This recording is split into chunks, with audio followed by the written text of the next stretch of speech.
Hey everyone, I just wanted to make this quick video to review one of the questions on the exam and show you how you could have done it. All right, so this question is about an acid-base reaction. So before we get into any of this, let's actually review what a Bronsted-Lowry acid-base reaction is like. So we generally write it something like this. It's an acid reacting with a base to make a conjugate base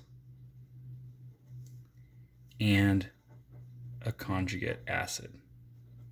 So in the general case, we might use for the acid just something like HA, because an acid is a proton donor, so it's something that has a hydrogen attached to it. And for base, we might just use something like this, a B, to signify base. And a base is a proton acceptor, something that can bond to that H and take it away from the acid.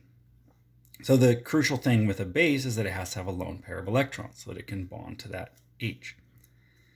So the way that that'll work then, when it does the reaction, is that lone pair of electrons will attract to or attack the hydrogen. And the way we draw mechanisms in organic chemistry is we always start the arrow from the lone pair of electrons. We could also start it from a negative charge if we had shown a negative charge here. That'd be acceptable as well. Usually you want to actually start at the lone pair of electrons. It's the more clear, easier way to show that. So we go from that lone pair of electrons, and then we have to go to what's called an electrophile. An electrophile is something that would be positively charged that would be attracted to our electrons. And in this case, that's the hydrogen. So it's going to attack the hydrogen. So we're going to be forming a new bond from these electrons to the hydrogen.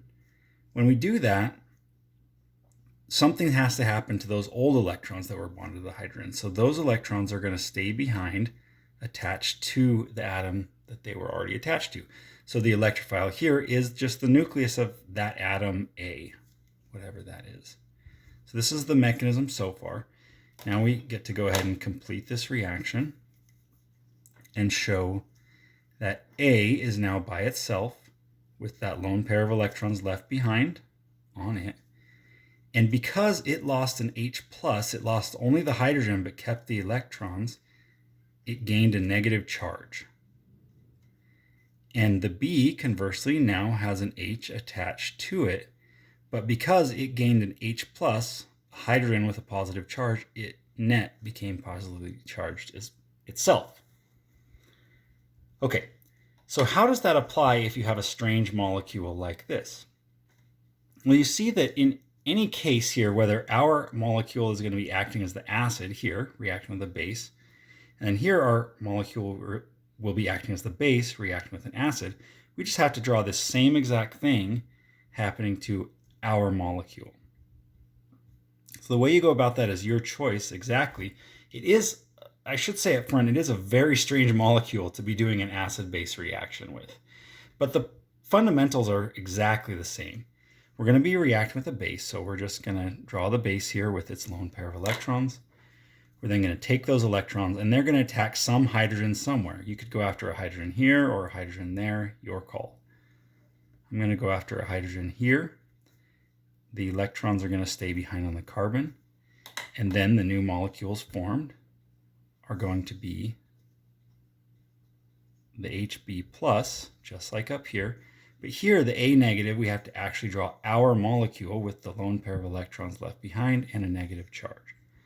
So it's H3C bonded to carbon, which now has a lone pair of electrons where the hydrogen left, and the Br and the CH3. This whole thing would then get a negative charge. The negative charge would really be a negative formal charge on the carbon. You could show it there, or if you'd prefer, you could show it as a net negative charge on the molecule. So that's it for the first one. The second one then, we would just do it the other way, where our molecule will act as the base. So here we have the HA, and we need to show, I'm going to actually start over because we need to show that bond, and I haven't shown it very clearly. So I'm going to draw it really clearly. H hydrogen bonded to A. This is some acid now. And then our molecule. So our molecule again is this H3C, C, H, Br, CH3. So we know that the base, our molecule will be acting as the base, in this case, needs to have a lone pair of electrons to go attack that hydrogen. So where is that lone pair of electrons on this molecule? Well, the only place it could possibly be is on this bromine. That's the only thing that has a lone pair of electrons here.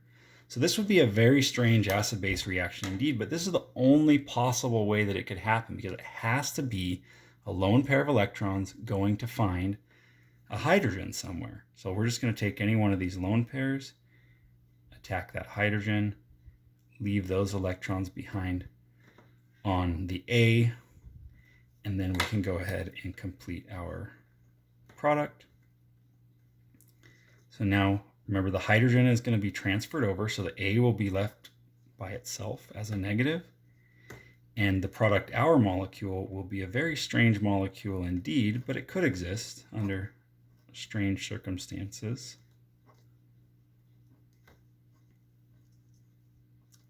And that bromine would have the two lone pairs from top and bottom, but the lone pair that attacked the hydrogen would now be attached to a hydrogen.